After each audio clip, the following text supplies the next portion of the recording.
Okay, so let's continue. Another aspect of the family system that has implications specifically for adolescent development is the extended family. Now, how significant your extended family will depend on where you grow up and thus the culture that you're immersed in. Because in some traditional cultures, there are a few significant differences. First of all, that if you're a young man when you get married, you and your new wife are expected to continue living with your parents. You're not going to establish your own home. So it's not like, you're saving up for your own place or something like that. You'll live with them permanently. And of course, globalization is going to have an effect on this, but in some traditional cultures, that remains the absolute norm. So what does this mean then? If you're going through adolescence and your family lives with your dad's family? Well, what it means is that you're likely to grow up in a household with extended family there permanently. So you're not only going to grow up in a house with your parents and your siblings, but your grandparents and maybe aunts and uncles and cousins as well. So your extended family lives with you in your home with as much contact with them as you'd have with your immediate family. So you're going to have a much closer relationship with your extended family than if you grew up in separate households. In fact, sometimes adolescents may even be closer to their grandparents than their parents because parents are your parents. They exercise the first line of authority over adolescents, whereas grandparents are likely to be less authoritative. And this is something that you will see sometimes in North America with minority cultures. So, for example, Asian Americans typically grow up with grandparents either in the home or living close by. And because of this, they report high levels of nurturing and support from their grandparents. Now, regarding African Americans specifically, about 70% of adolescents in African American households are in single parent families. And because of this, extended family is actually very important to this kind of family structure. And the more extended family support there is with single parents, the more that's associated with better grades in school, and the more that's associated with better behavior instead of problem behavior. So even in Western culture, an extended family has the potential to be very important. In fact, as your textbook indicates, about 80% of American adolescents list at least one member of their extended family among the people most important to them. So just to summarize here, we have these three aspects of the family system, and all of these aspects have implications for an adolescent's development. Changes in their parents at midlife, sibling relationships, and extended family relationships. So let's go on to look specifically at parenting and variations in parenting. So we know that parents play a really important role in the socialization process. That's pretty obvious. For children and during adolescence, and in some cultures, even emerging adulthood. But why do parents parent the way they do? Well, how your parents parent to a large extent comes from the culture that they're in and how they've learned how to parent, particularly in terms of belief between individualism and collectivism, as I've said several times. So parents adopt different parenting styles depending on how they themselves have been socialized, on their personal values, and on how their children respond to them. So there has been a ton of research focused just on this. And I don't even mean that as a descriptive term. I mean, if you weighed the research, there's probably been a ton of it. The effects of parenting in different ways. And all of the research has been pretty consistent. Virtually everybody who's studied parenting have described it in terms of two dimensions: parental demandingness and parental responsiveness. So how much parents try to control their children and how much warmth parents show to their children. So control. What kind of expectations do they have for them regarding behavior and in other ways, and how they expect their children to comply and follow to their expectations. Parental responsiveness is, are the parents loving? Are they warm towards their children? Do they express love and warmth and concern to them? So these are known as the two dimensions of parenting. And we can take these two dimensions that are widely accepted, and the best known and most widely used conception of parenting styles was one articulated by a woman named Diana Baumrind. Her research focused mainly on middle-class American families, so just realize there's a bit of a limitation there. And what she did was she identified four distinct parenting styles. You've probably heard of these somewhere in some class or book because they're widely used. So the first of the four different kinds of parenting styles, she said, she labeled as authoritative. This is the gold star of parenting. At least in Western cultures, this is the ideal of parenting, that if everybody parented this way, the world would be a much better place. These are parents that are high in demandingness and high in responsiveness. They set out clear rules for their kids. Their kids know what is expected of them. And parents also make it clear what the consequences will be if they don't comply with the rules. But when consequences are applied, it's done consistently. They're not wishy-washy. So they don't threaten with a consequence and then don't follow through with it. But these parents don't just lay down the law and then enforce it rigidly. They also take the time to make sure their children understand the reasons for their rules and the reasons for their expectations. So they are open to discussion with their kids. Not all the time, so that every single time their kids are in trouble, there's a big discussion, but they are open to it sometimes. Sometimes this might be leading up to negotiation or a compromise, but not always. And authoritative parents are always warm and loving towards their children. So overall, this is, in Western individualistic cultures, what every parent ideally would be: authoritative. Authoritarian parents are also very high in demandingness, but they're low in responsiveness. So they are like authoritative parents in that they require obedience from their children.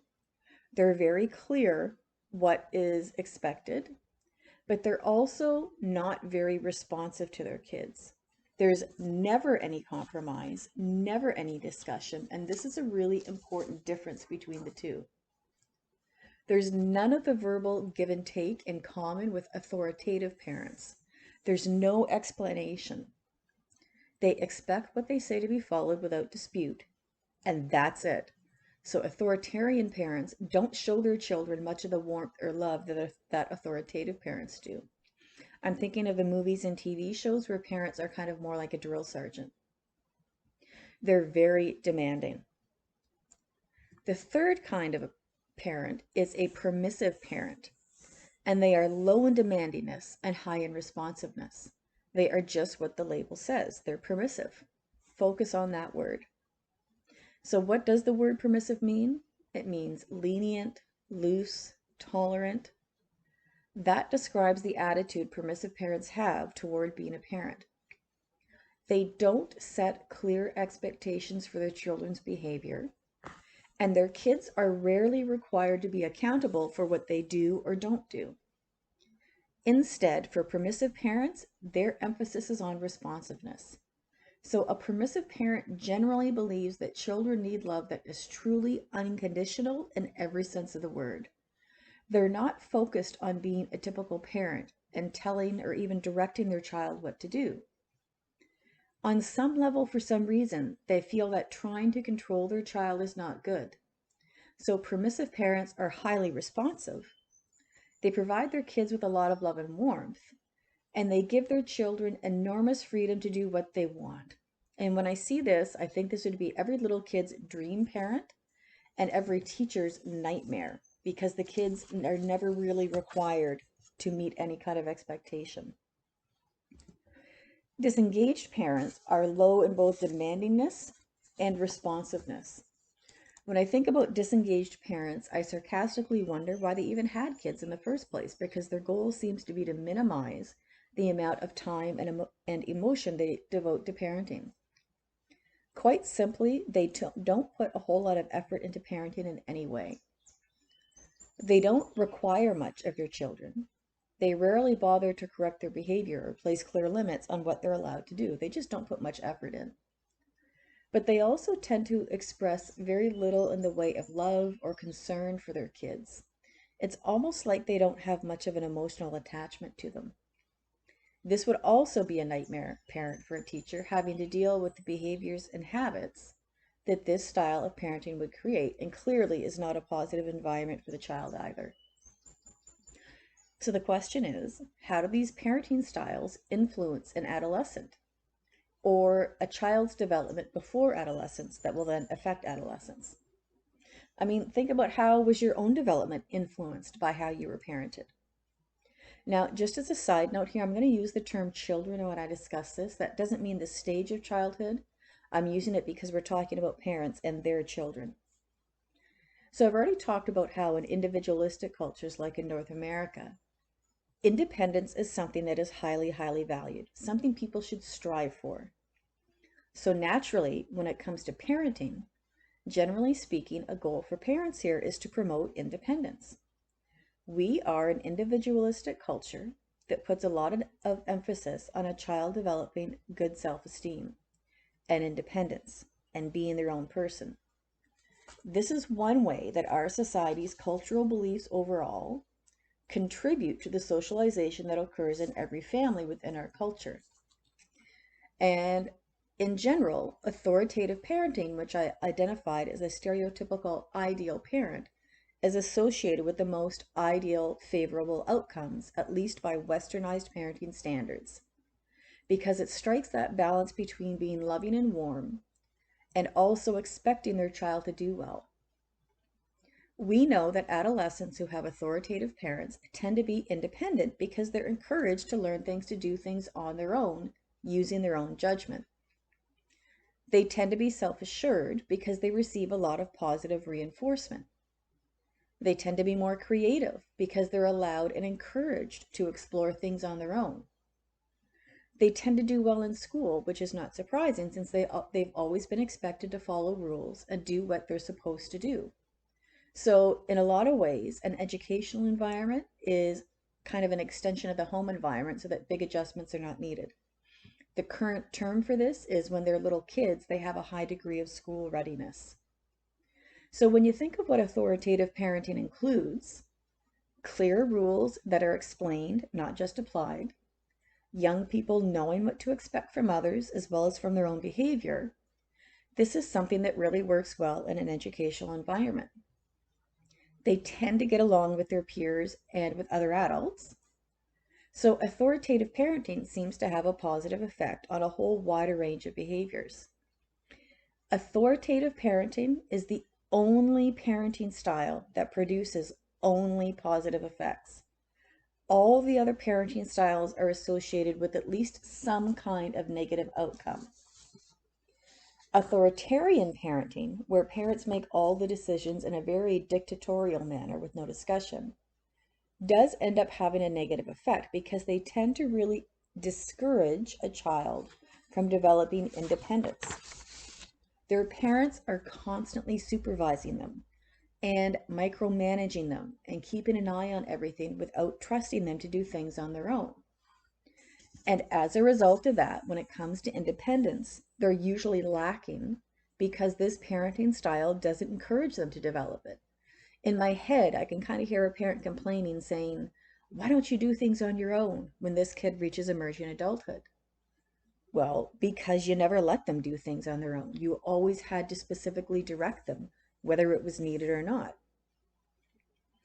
People raised with authoritarian parenting tend to be passive because they're never encouraged to stand up for themselves or to actively make decisions.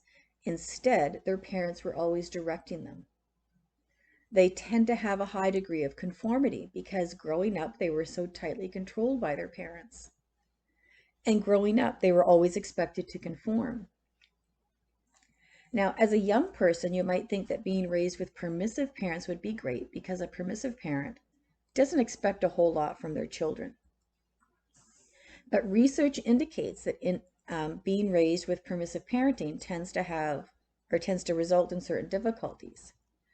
These kids tend to be mature and irresponsible because a permissive parent doesn't expect much from them when they were growing up. They don't mature in the expected way. They weren't expected to slowly but surely take on responsibility in the expected way. Their parents never really expected anything from them. They're also more likely than other adolescents to conform to their peers. They're more likely to be a follower, to do what other people are doing, to not really be their own person. Growing up with disengaged parents, which is also referred to as uninvolved parenting, they generally do let their kids do a lot of their own raising with little to no guidance from themselves. And as a result, children raised in this manner tend to be impulsive because they have nobody keeping an eye on what they're doing, nobody talking to them about consequences or anything related to consequences. So young people parented in this manner, as you might expect, who don't have parents actively involved in their life, actually parenting them, tend to have higher rates of problems and problem behaviors, like delinquency and getting into trouble. They tend to be sexually active at an earlier age. They tend to have a higher incidence of drug and alcohol use. And this doesn't surprise me. If you have a teenager who's largely left to their own devices, you're probably more likely to become involved in a whole list of things you wouldn't if your parents were an active part of your life. So clearly, authoritative parenting tends to be better for adolescents for a number of reasons. Think of all the stages of adolescence overall. It's a point in life when a person becomes capable of being more independent and exercising more self-regulation than when they were younger. You're able to move into adult roles after adolescence. So they need to be given a greater degree of independence. They need to be required to slowly but surely exercise a greater degree of responsibility. But at the same time, during adolescence, they don't have the experience with the world that adults have. So because of this, giving them too much independence may cause problems. And as I said, authoritative parenting really walks the line between these two issues. It strikes a balance between allowing enough independence for adolescents to develop their capacities. At the same time, they make them do this in a responsible way. I'm a dog person, so in my head, I picture an extendable dog leash. You can let them have more of a lead when there's no cars around, no other dog walkers, it's in an open area. But at the same time, you can reel them back in. You can shorten the leash if traffic picks up or if you leave the park area. So to me, that's a really accurate visual representation of what authoritative parenting is. The other parenting styles don't allow as much independence as a developing adolescent needs, or allows it without requiring the kind of responsibility that's associated with healthy development. So in a philosophical sense, when you have a parent who's highly responsive to their children, this kind of subtly teaches them that they're worth being responsive to, that they have worthiness as people. That might sound a bit philosophical and hokey, but it's true. And when you have that kind of bond with parents, having that kind of responsiveness with them, it leads young people to identify with their parents and wanting to please them.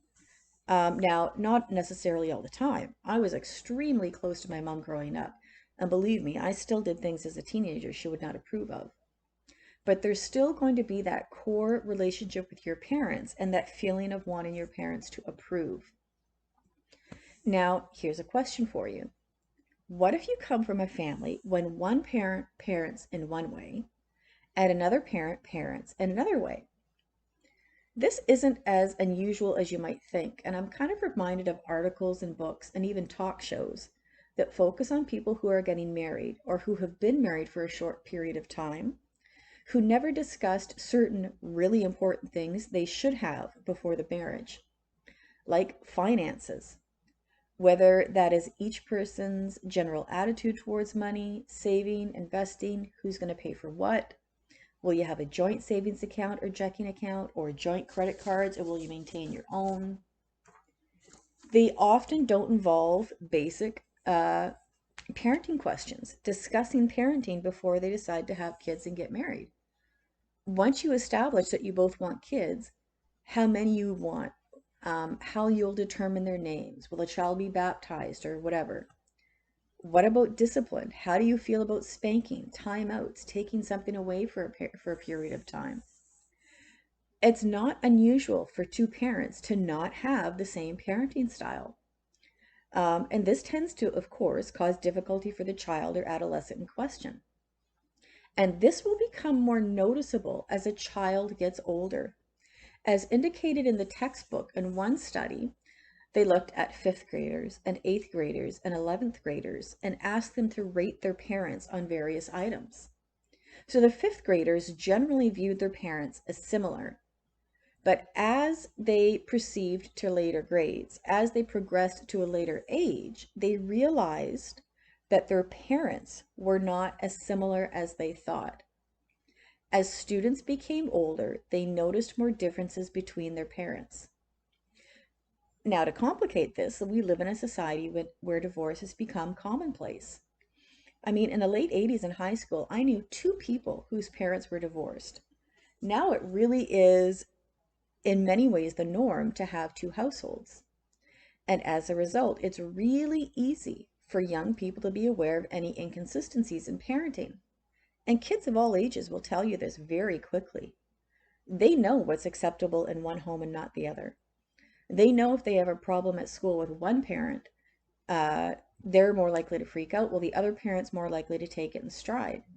They know that in one household, the parent's not going to expect them not to curse, but the other doesn't mind if they drop the F-bomb.